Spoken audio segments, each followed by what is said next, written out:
Lads, welcome to a reaction video that we decided to do. This is probably going to be on Christmas Day. So we're doing a Christmas horror reaction video by Llama Arts. Like a G. Why? Because my other video got fucking corrupted and it was like a nearly 2 hours so basically long. the video was so good that the Matrix took it off. Exactly, bro, exactly. Definitely not. Yeah, definitely didn't just fuck it up. Just, No. yeah. Didn't, it's not totally not my fault for not fucking checking in the first Matrix. place. Yeah, it's the Matrix. So right now, what we're doing is just we're eating snacks and watching this, and I hope you guys will enjoy this. And if you do, make sure to like, subscribe, blah blah blah. You guys know what to do. Subscribe to Llama Arts. Exactly, subscribe to Llama Arts. Shout out, bro. Yeah, it's not exactly like we're famous and we've got like a million. Yeah. Exactly. Billion, trillion views. Exactly, bro. Exactly. Not even trillion people in the world, but we got. Exactly. We just make it happen, bro. Exactly. It's Kiwis too. Go juices Kiwis, bro. Look like your mum's pum pum. Right, let's start this video. 2006. I was a 16-year-old kid living in the town of Altoona, Iowa. I went to bed early one night because I had to work the early shift at McDonald's. As I slept, I had a dream that I was running through downtown Des Moines, but I wasn't on a jog. I was running from something. As I ran around the corner of a building, I came face to face with my pursuer. A tall man wearing a trench coat and a top hat stood in front of me. The only thing visible of his face was his eyes. They were abnormally large with black pupils, and it looked at me as if it wanted something. After what felt like hours, he reached out his bony hand, as if he wanted me to go with him. I woke up violently from my dream, and after catching my breath, I peered around my room to see if I was safe. As I stood up from my bed, I noticed that I could see my breath. Feeling confused, I checked my window. It was latched shut. I then walked over and checked my vent. I could still feel warm air coming from it. As I sat back down on my bed, I tried to figure out what exactly was going on. That's when the figure from my dream appeared at the foot of my bed. I scrambled back to my headboard. Bro, if it was What do you us, if it was us, because we're the fucking top G's, bro, it would have just got a lot. Exactly, bro. You know what I mean? I would have to do some sparkling water. You invest in some crypto or not? Exactly. The answer is no. Get out of my room, bro. Nah, No hot, low, you know. You got no business being there, Being bro. no business in my room. Exactly, bro. Like, get the fuck out. Who do you think you are being up in my room like Being that? up in my room, bent over my bed and shit. Exactly, bro. That's fucking gay, bro. Freak Frankie, a little bit. I asked, trying to hide the shakiness in my voice. With the same bony finger, it pointed at me. Growing up in a religious home, I believed what I was looking at was a demon. Bro, what would you do if this happened? I just point back. You point something, I just point at you. Nah, in all seriousness, I probably just fight him. Yeah. Straight up, just fight. Alright. Like, in your brain, if you'd see that, because obviously you ain't gonna start thinking stupid shit. You just think it's some crazy guy in your house. And you just think he's like trying to rob your house or something. That's probably what I would think, bro. I told the creature to leave. It just waved its finger at me, and with a low voice, it spoke to me. Never leave. Always here. The creature then screamed loudly and disappeared. A feeling of nausea came over me, and I vomited on my floor. The last thing I remember was cleaning myself up and waking up to my alarm. It's been about a month since I had seen the top hat wearing man in my bedroom. The Christmas season was in full effect. My parents weren't home because they got invited to some kind of event, so it was only me and my 3 sisters at home. I had to wake up early in the morning for work, so I decided to go to sleep. I rested my head on my pillow and closed my eyes. Not even 30 seconds passed until my sisters burst into my room and started singing obnoxious songs. This of course made me very angry, but I thought if I ignored them that they would leave me alone. This was not the case. As I pulled the blankets over my head, I started to feel the same cold feeling that I had in November. As the obnoxious singing subsided, I lowered the blanket below my eyes and saw the man standing in the corner of my room. In one swift motion, he charged towards me, and I blacked out. When I finally came to, I found... But it's definitely fucking pegging him while he's sleeping, bro. 100%. Like, this is probably like Diddy. Yeah, Diddy, bro, confirmed. No, it's Diddy, bro. It's like there's a big black guy in the corner fucking going up in a kid's room, bro. No, I don't think he's black.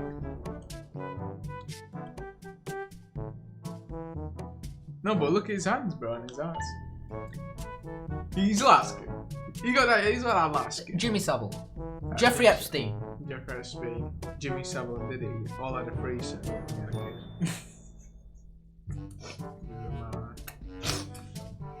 Towards me, and I blacked out. When I finally came to, I found that my sisters had locked themselves inside the bathroom. As I knocked on the door, they told me to go away. I asked them what happened, and all they could say was Mom and Dad were on their way home. I looked down and saw that my hand was slightly bloody. Holes were in the bathroom door, and a broom was sticking out of the wall.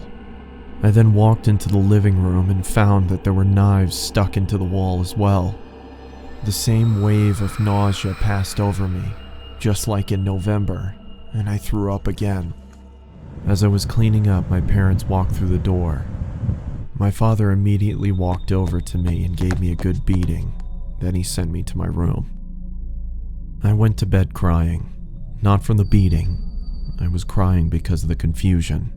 I had no idea what was going on. The next morning, my sisters reluctantly sat next to me and told me what had happened.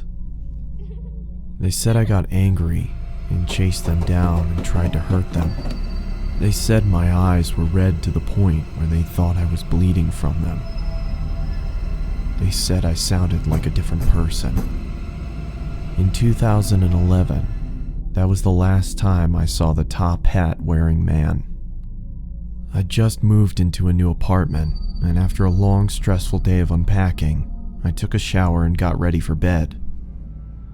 Bro, I'm just saying, at that point, where you pretty much literally got possessed, wouldn't you just fucking go to a church or something, like... No, he probably did. Alright, come on, man. There's a problem here, and you need a sword. You can't just fucking ignore it. It happened in 2011 was the last time, so maybe he sees him again, you know? I don't know. We'll see. Bro, at this point, boy, I might just lube yourself up, bro. That cold feeling again.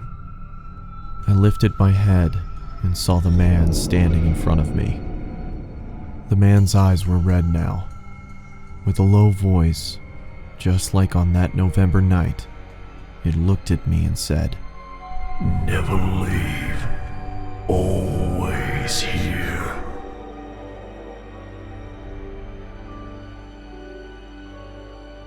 So, bro, was that story? That story, bro, like, all we found out about that story is that guy's a little bitch. Yeah, not the corral. Yeah. Eat kiwis and pizza. Exactly, bro. I'll slap him with a pizza. Drink sparkling water. That's stocks. Anyway, new video. Let's see what we got.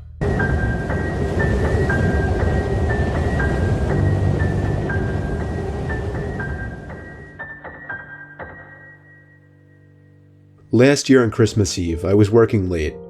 I'm 23, I work in New York City and commute home every day on the train. Since I'm one of the younger ones in the office, I got stuck with one of the worst shifts, so I wasn't able to get home until 5 o'clock. My family had already left a whole hour earlier to go to my cousin's house, so I had to drive alone. After having a quick snack before the half-hour drive, I got back in my car and put my cousin's address into my phone. Halfway through the drive, it started snowing. I got to my cousin's house around 6 o'clock. It was snowing heavily by this point, and I just made it in time to catch everyone starting dinner. I brought all of my gifts inside and cheerfully said hey to everyone. I stayed until around 11 o'clock. The rest of my family left a little sooner. I stayed an extra half hour or so just to hang out before leaving myself. By the time I was leaving, the ground had accumulated at least 2 feet of snow, and it wasn't even done snowing. The drive home was nightmarish. The roads were hardly even plowed, and I had to drive under 20 miles per hour on most roads. The roads were completely dead at this point though, most likely because everyone was smart enough to go home before the snow accumulated. Eventually I turned onto a main road that I'm sure would usually be bustling, but at 11:15 on Christmas Eve night, there wasn't a single car or a single light from the store. It was a ghost town. But then I did notice the flashing taillights of one car. It was parked on the side of the road, and the smoke seeping out from its exhaust with the taillights giving it a red tint. As I got closer, I realized there was somebody next to the car waving their hand in the air. I assumed something was wrong and they needed help. So, me being the good Samaritan I am, I pulled up behind the car. When I opened my door, the guy approached me immediately, barely even giving me time to step out.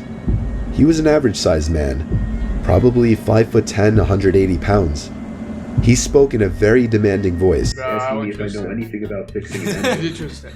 I told him I didn't know much about cars. But you gotta admit the The guy team, big responded ass very nose, quickly fucking to dirty everything looking I said. bastard. Like, come on, He bro. told me it's fine.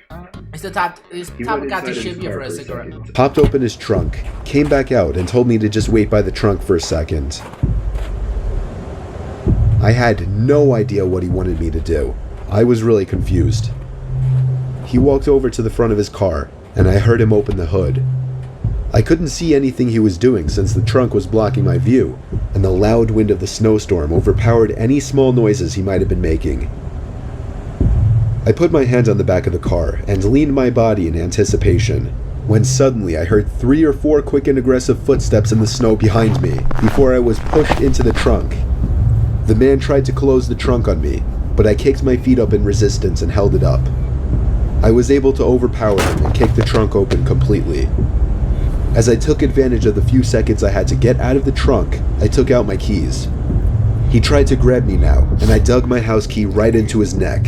Like a G, bro. This guy's got some balls on the other guy. Honestly, bro. I was in my car and halfway down the road before he could even get up from his knees. A little further down, I called 911 and reported the guy. I came back in 10 minutes to find blue and red lights illuminating the windows of the deserted stores. The police held him until the ambulance arrived for him. I watched the whole thing, and nothing ever felt better in my life.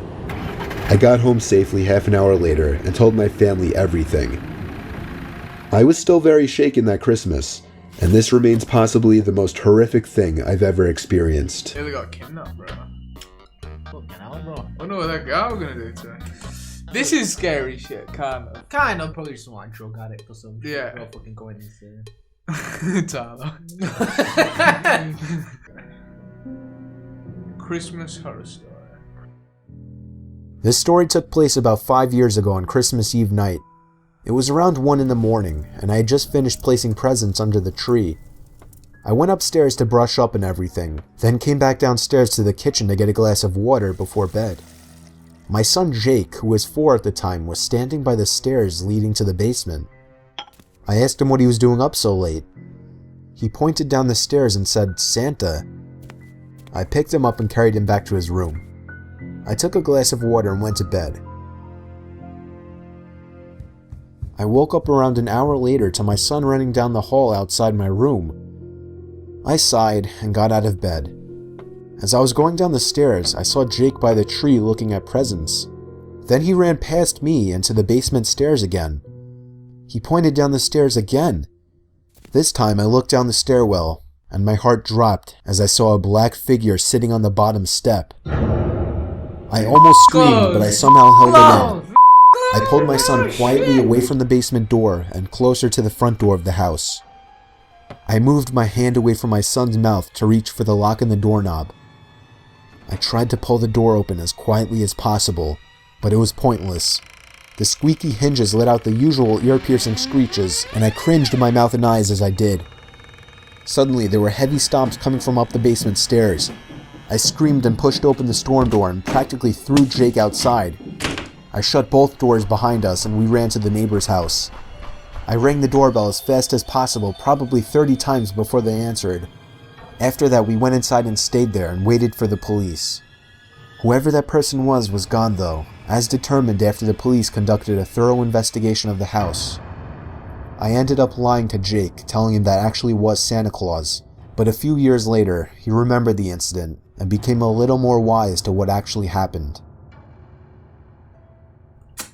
Wait, so you know what? So she actually knew what happened. What was it? Some crackhead in a basement. Cracking in the basement. Fucking, that's America right Did he in the basement?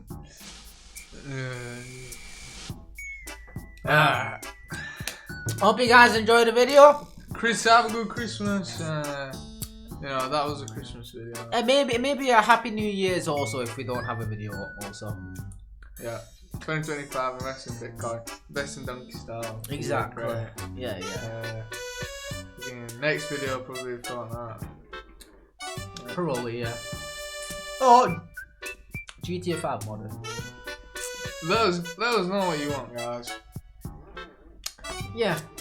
And if you be bad and coming in and fucking shitting in your presents with the core beside it, you won't Exactly. we won't be. And we're gonna get the fucking clause, the one that were in that woman's basement, to go in your basement. Exactly. So you better subscribe. It will be under your bed. You're in your bed, and that guy will be in your dreams. Exactly. Lubing you up. Exactly. And then, you know, the crackhead will be sailing his sledgehammer this Christmas. So Exactly. Exactly. All these people. All of them will be after you. You Yeah. know, fucking Subscribe. subscribe. Now! Because he never played fair. He blasts your bug with lumber from afar while Chopper's driving the car. Then he will smoke some smack and make you black. Better be careful cause he's on the rise. Jigga Claus, yeah. He got no hair, so be aware. He will rob you and run you with Lamar. Chopper's out the car so you can't run far. Jigga Claus, yeah. He'll be in Compton, robbing everywhere. So be aware. He'll grab you and hold you and take you to his lair and shave